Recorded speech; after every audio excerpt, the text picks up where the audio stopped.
मतलब एक लैंग्वेज में बताया, कम पढ़ा लिखा हूँ मैं। 89 में बीटेक किया था, सिविल इंजीनियर हूँ। जर्नी क्या रही, थोड़ी सी जरा बताएंगे? जर्नी, हमको किसानी की बात करना है, बिल्डिंग की क्या बात नहीं, करेंगे? थोड़ा सा बिल्डिंग वाली भी होनी चाहिए। मैंने एयरपोर्ट बनाया जी। भुवनेश्वर के इंटरनेशनल एयरपोर्ट में कन्वर्ट मैंने किया है 1997 में। मैंने मल्टी स्टोरी बिल्डिंग बनाई 1989 में। रायपुर है छत्तीसगढ़, वहां पर 3 एकड़ में सिंगल बिल्डिंग है 7 स्टोरी, जिसके 7th फ्लोर में स्विमिंग पूल है। अभी तक स्विमिंग पूल का नॉलेज आपको ये होगा कि ग्राउंड में रहता है। मैंने 7th फ्लोर में स्विमिंग पूल बनाई। कब बनाई?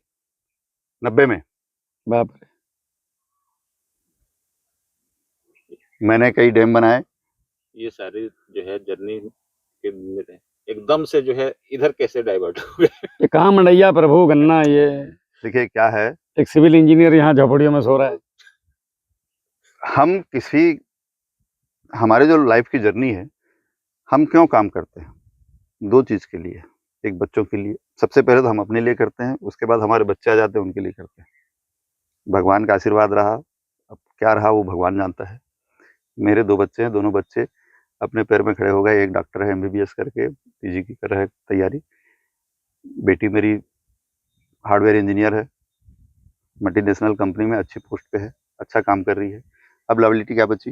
दोनों की शादी। दोनों इतना कमाते हैं कि स्वयं अपनी शादी कर सकते हैं। आप फ्री?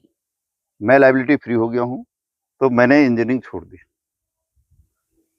इंजीनियरिंग में मेरे को बहुत पैसा मिलता था। अभी सब लोग बोलते हैं कि तू साला, मैंने अपनी लाइफ की शुरुआत की 88-89 से, तब से लेकर के जहां बंद किया तब तक कभी भी एसी से नीचे नहीं आया। सब बोलते हैं कि ये गाड़ी, वो गाड़ी, 5 स्टार होटल। आप यकीन नहीं करेंगे कि मैं कभी भी, आज की बात नहीं कहा, आज तो 5 स्टार होटल में कोई रुक गया तो बहुत बड़ी बात हो गई।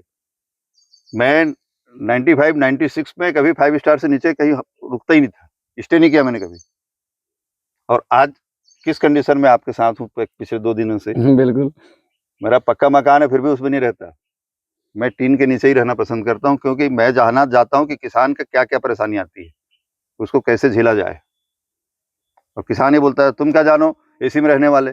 इसीलिए उनको जवाब पंखा देने के लिए मैं गर्मियों में, एसी में नहीं रहता। हमें ये पता चला कि आपने पूरी गर्मियों में पंखा भी नहीं लगाया बिना पंखे के रहा मैं टीन में। टीन के नीचे। वो दर्द जानने के लिए कि किसान को पेन क्या होता नहीं, है। अब किसान को पेन की बात नहीं है। देखिए अभी अपन कहाँ खड़े हैं? प्रकृति की छांव में मस्त। प्रकृति छांव में। थोड़ा इधर कैमरा घुमाओगे, इसको हटाना यार। इधर से दिखा दो मड़ैया। नहीं नहीं, हटा देंगे तो ज्यादा। नेचुरल एयर कंडीशनर है। इसमें बैठ करके मैं आराम से मेरे चारों तरफ के खेतों को देखता हूँ और सोचता हूँ कि साला मैं पैदावार कैसे बढ़ाऊं। इतनी सारी चीजें मेरे दिमाग में आती है, तो उसको सॉल्यूशन कैसे होगा? घर में रहूंगा तो दूसरे दिन सुबह भाग के आना पड़ेगा। बहुत सारे लोग बोले कि, कुछ लोग डायरेक्ट ये बोलते हैं तेरा बीवी से पटता नहीं। बहुत सारे किसान आए, बोले सर आपकी वाइफ के साथ पंगा है। हाँ, तभी तो तुम यहाँ पड़े हो बोला। है ना? कितना पंगा है आपको बहुत अच्छे से मालूम होगा बिल्कुल। अभी कि मेम सुबह साहब से 4 बार फोन आया ब्रेकफास्ट के ब्रेकफास्ट लिए, दे के गई है वो इसके आके। लिए, उसके लिए। मैंने कभी फोन नहीं किया, आपके साथ हूं तो फोन क्या किया क्या नहीं किया। चलो वो अपन लोगों की सोच है। काम की अच्छा, बात में हम आ इस जाएं पे कि अब ये देखिए, ये पौधा मैं दे रहा हूं तो आप इसको क्या किए, 10 महीने आपके पास टाइम है, उसमें आपने इसको मिड लेट में कन्वर्ट कर दिया। अच्छा, एक चीज और आपके में थोड़े से सवाल है मेरे, किसानों के सवाल। टिल्डिंग इससे ज्यादा आएगी कि इससे ज्यादा है? ट्रिलिंग की बात करेंगे तो ट्रिलिंग दोनों से बराबर आएगी। ओके। आप बात समझिए, क्योंकि यही चीज ये है और यही चीज वो है। अब क्या होता है कि ये इस स्थिति में आने के लिए 1.5 महीना लेता है। और 1.5 महीने के दौरान जो फर्टिगेशन दिया उसका खर्चा? 1.5 महीने में आपने उसको इरिगेशन किया, फर्टिगेशन किया, निराई गुड़ाई और किया। सबसे बड़ा लफड़ा है आपका कचरा मार, जो हमारे भारत का सबसे बड़ा दुश्मन है। भारत का नहीं बोलूंगा, किसानों का दुश्मन है। कैंसर हो रहा है भैया, सीधा सीधा। कचरा मार डाल करके हम भूल गए क्या गुड़ाई करना। कचरा मार, निदाई आवश्यक नहीं है। मैंने एक चीज ऑब्जर्व किया मेरे खेतों में, आपको दिखाऊंगा, खरपतवार। सब बोलते हैं जाको मेंटेनेंस अच्छो नहीं भाव, हमारी लैंग्वेज है बुंदेलखंडी से मिलती जुलती है। तो मैंने कहा क्यों नहीं हुआ भैया? तो बोले आपने कचरा नहीं मार नहीं डाला है। मैं क्यों डालूं कचरा मार? कचरा मार, कचरा हमारा भगवान। आप सुबह उठना रहता है, क्या करते हो आप? अलार्म भरते हैं। मोबाइल आ गया आजकल, पहले घड़ी होती थी, तब हम सुबह इतने बजे उठना है। अब किसान के लिए अलार्म क्या है? वो प्रकृति का दिया हुआ वरदान, कचरा, जिसको हम लोग गंदे भाषा में कचरा बोलते हैं, वो कचरा नहीं है, अमृत है किसानों के लिए। भाई वो भगवान उसको बड़ा कर देता है और तो किसान अपने आप अलर्ट हो जाता है। वो अलार्म है कि भैया आप इसको उखाड़ो, तो उखाड़ के उसको नींदा नहीं है, वो हमारा अलर्ट है कि इस अब जिस फसल को लगाया उसके लिए हमको गुड़ाई करना है। गुड़ाई करने का अलार्म है वो कचरा जो है, जिसको हम सामान्य भाषा में कचरा बोलने लगे। अब बोला अमृत क्यों है? जब मैं उसको उखाड़ूंगा, उखाड़ करके वापस वहीं छोड़ दूंगा तो वो बायोमास बनेगा। आज हमारे जहां तहां जब सब जगह देखते हैं कि कार्बन परसेंटेज वो 0.18 0.2 है, फिर वैज्ञानिक बोलते हैं 2 होना चाहिए। अरे साला 2 और 0.1 कितना डिफरेंस है? मैक्सिमम 0.2। उसको निकालने के बाद जो है उसमें एयर पर्कुलेशन भी तो हो रहा है। वही गुड़ाई, उसी शब्द को बोला। मतलब हम लोग क्या सोचते हैं, निंदाई कर रहे हैं। निंदाई नहीं कर रहे हो आप, भगवान का दिया हुआ अलार्म है, इसीलिए मैंने अलार्म शब्द यूज किया कि आप जब भी कचरा हुआ है, मतलब वो दिख गया, कचरा दिखने लायक हुआ, मतलब उसको उखाड़ना है। उखाड़ना है मतलब इस पेड़ को, यदि मान लो ये कहाँ गई, ये पेड़ है, इस पेड़ को गुड़ाई की जरूरत है, तुरंत वहां भगवान कचरा उगा देता है। तो किसान अभी उसको अभिशाप समझ रहा है एक तरह से, वरदान है वो, अमृत, इसीलिए अमृत शब्द यूज किया। और अभी जो है अगर उसको सही तरीके से अगर गुड़ाई करके वहीं पर छोड़ा जाए तो बायोमास कार्बन जो है खेतों में बढ़ेगा निश्चित, और एयर पर्कुलेशन होगा। हाँ, तो हमारे फसल जो है अच्छे हमारा फर्स्ट तुरंत का इंटेंशन है कि क्या बोलते हैं आपका, गुड़ाई हो गई, हमने कचरा उखाड़ा। कचरा जब बड़ा हो गया तो मैंने भी कई जगह रिसर्च में देखा है और खुद भी महसूस करा मेरे खेतों में कि जब वो डोडा आता है फूल बनने का, उस समय अगर आपने उसको उखाड़ा तब तक उसको बड़ा होने दो। मैंने ये भी सुना है कि नीचे से माइक्रोन्यूट्रिएंट लेके आता है। देखिए उसका एक कारण है। अभी क्या होता है, बहुत सारे लोग गन्ने के साथ सह फसल लगा देते हैं आंख बंद करके। बोले यार क्यों लगाते हैं? क्योंकि इसको इस स्टेज में आने में 1.5 से 2 महीने लगता है। और एक बात और बताता हूँ, 2 महीना नहीं लगता, 3 महीना लगता है। क्यों लगता है 3 महीने? कि ये जो गन्ना है हमारा जी, ये पूरा गन्ना खा दिया क्या आपने? हाँ, 4-5 पूरा गन्ना रहता था, अभी हमने गिना था 18 या 20 थे इसमें। तो इसमें ये जो गन्ना है, ये ऊपर का जो 4-5 हिस्सा है यहाँ तक का, ये आपका 20 दिन बाद दिखने लगता है खेत में। ओके। फिर ये जो हिस्सा है यहाँ तक का, ये जो खा गए, बीच वाला, जो खा गए, वो हिस्सा आपका इसके 15 दिन बाद दिखता है खेत में। और उसके बाद ये हिस्सा जो है इसके 1 महीना बाद दिखता है। हमारे खेत में आप कभी भी चेक कर लीजिए कि जो किसान है उन लोगों को पूछ लीजिए कि पहला जर्मिनेशन और अंतिम जर्मिनेशन के बीच का डिफरेंस वो 45 दिन का, 1.5 महीने का। हाँ, एक पोंगी इतनी बड़ी हो जाती है और तीसरा पोंगी निकल ही रहा होता है।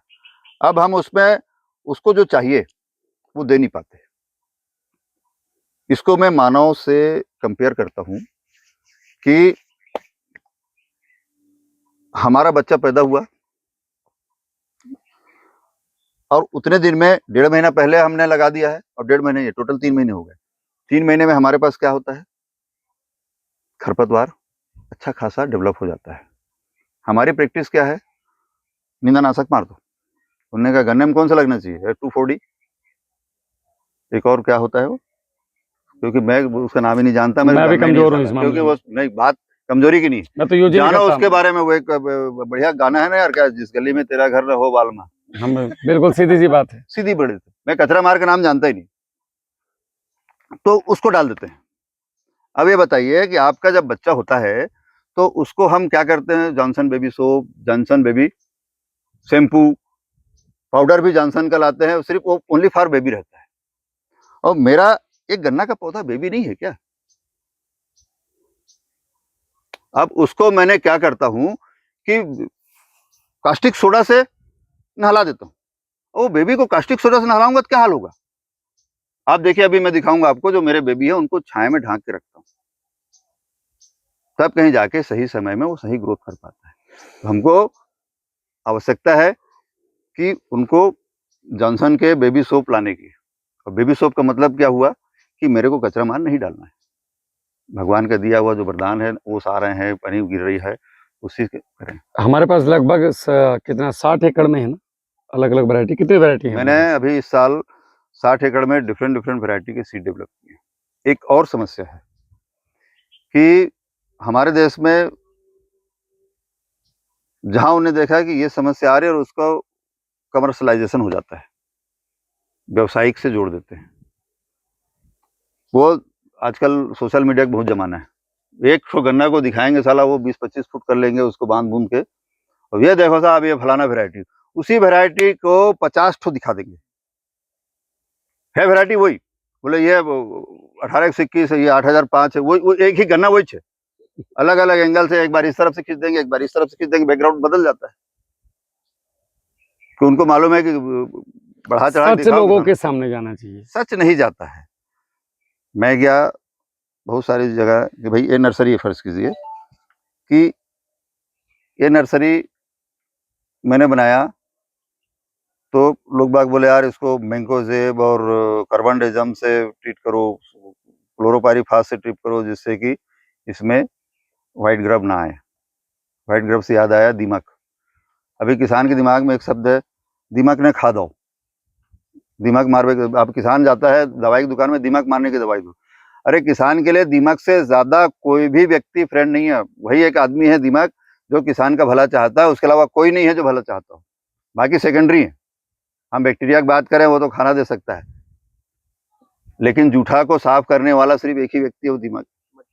मैं एक सप्ताह इस दीमक के लिए एक किसान ने मेरे को कंटिन्यूअस मैंने बताया कि कभी भी ये अगर जीवित अवस्था में है कोई भी प्लांट तो उसमें दीमक नहीं लगता, प्रश्न ही नहीं उठता उसका, और जो है उसका ग्रोथ अच्छा होता है। हाँ हाँ हाँ भाई, वो तो खाद बना के देता है ना।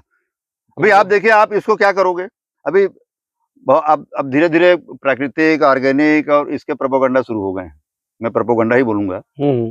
तो उसमें क्या बोलते हैं, बायोमास। ये बायोमास क्या है, यही तो है, ये बायोमास बन गया। बिल्कुल। अब इससे मैंने इसको अलग कर दिया, जब तक इसमें लगा है दीमक इसको हाथ नहीं लगाएगा, ये अलग कर दिया। अब ये 1 दिन 2 दिन बाद इसमें दीमक लगेगा, और दीमक उसको कार्बन में और फर्टिलाइजर में कन्वर्ट करेगा।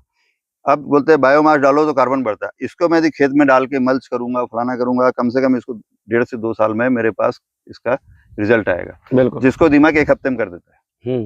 और विडम्बना ये है कि आपने उस चीज को जो है इंजीनियर होते हुए समझा, और वो भी व्यक्ति इंजीनियर ही थे जो मेरे से बार बार, और ये आपके क्षेत्र के ही देखिए, एक चीज है, चाहने हैं जो मुझसे होगा वो है, इसमें एक चीज खत्म करने हैं।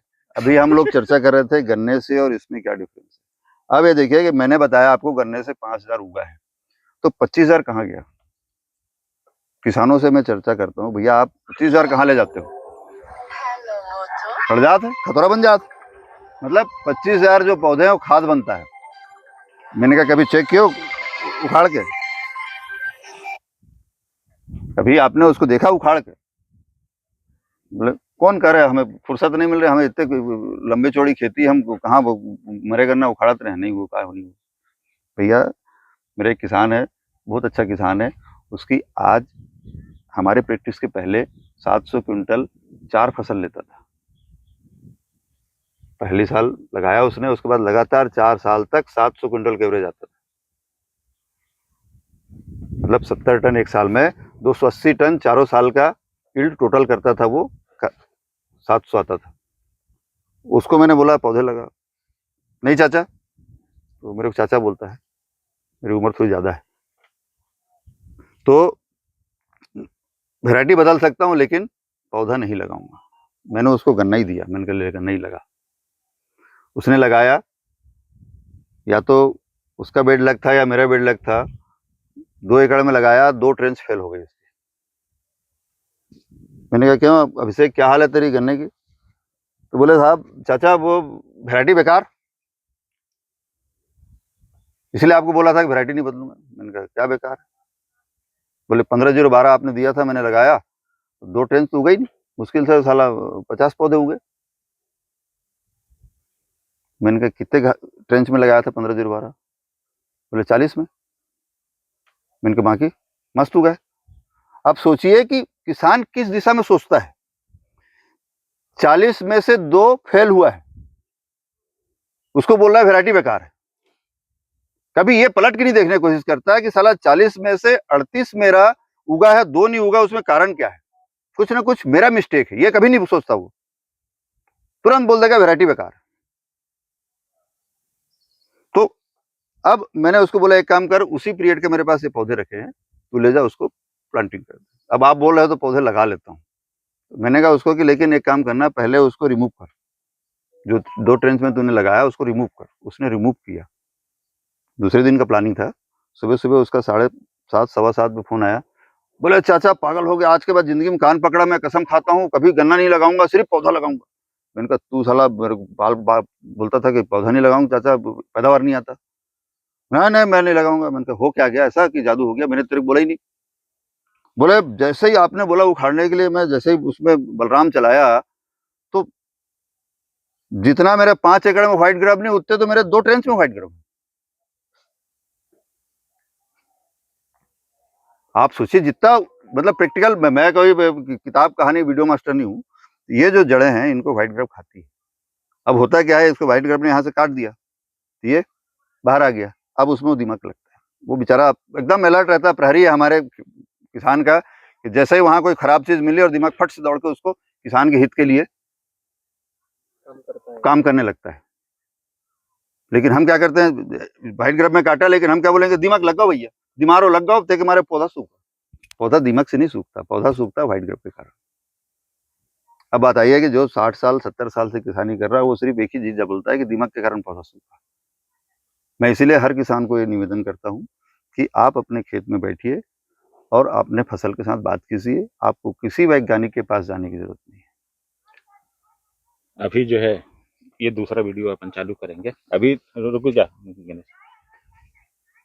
हम लोग जो एक मुहिम चालू किए और जो आपको किसान कार्यशाला के तहत होमवर्क दिया गया था, तो उसी में आगे बढ़ रहा हूँ। उसके लिए मैं तहे दिल से धन्यवाद करता हूं कि आपने उसको अभी देखिए बहुत सीरियसली लेकर के। नहीं सीरियस नहीं। अभी देखिए एक 2 मिनट का एक बात और बताता हूँ, बहुत गंभीर और बहुत बड़ा बात है। अभी संयोग से मैं चूंकि बहुत जगह घूमा, बहुत सारे किसानों से मिला, तो सब किसानों के कमेंट्स आते हैं। एक क्या बोलते हैं, मैंने कहा भाई उत्तर प्रदेश में पैदावार क्यों नहीं है, महाराष्ट्र में क्यों 1000 से ऊपर है, कर्नाटक में क्यों 1000 से ऊपर है? बोले क्लाइमेट, अड़साली। मैंने उनसे प्रश्न किया कि आपके खेत में गन्ना जो है, हाईएस्ट वेट क्या है गन्ने का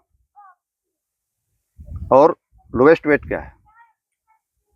उत्तर प्रदेश के बहुत सारे किसान बोले 5 किलो गन्ना। जब आपके खेत में 5 किलो का गन्ना है,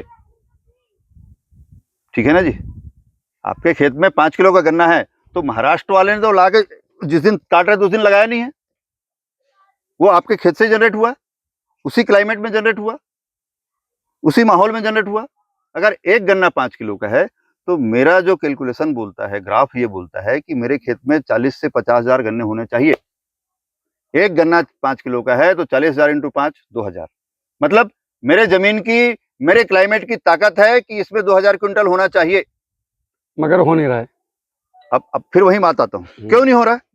मैं नहीं चाहता, किसान नहीं चाहता कि उसके खेत में 2000 क्विंटल पैदा हो। किसान 300 क्विंटल 250 क्विंटल में संतुष्ट।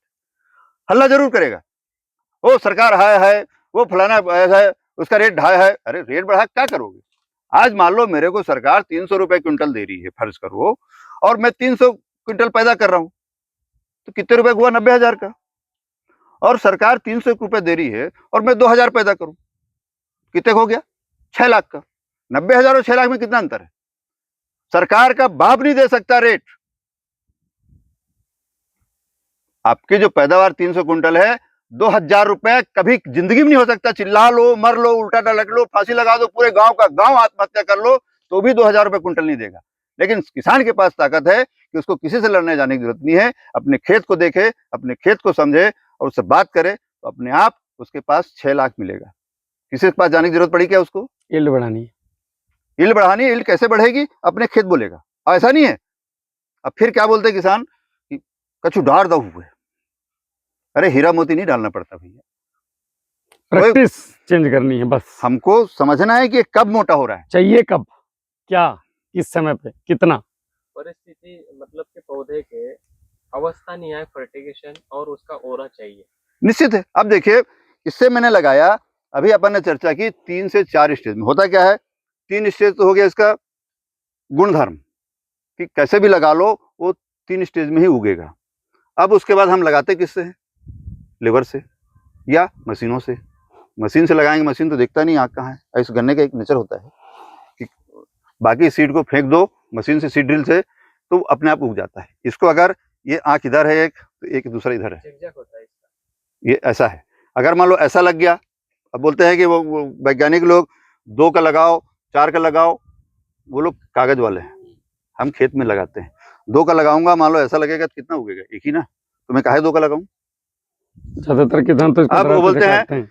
ऐसा लगाओ अगल बगल करके। मान लो ऐसा लगाया तो ये दोनों उग गया, और उसके बगल वाला ऐसे ही लगा है, वो हम क्या करते, लगाते समय दबाते हैं उसको। हमारे यहाँ प्रैक्टिस क्या है कृष्ण कुमार जी, कचरना बोलते हैं हमारी भाषा में।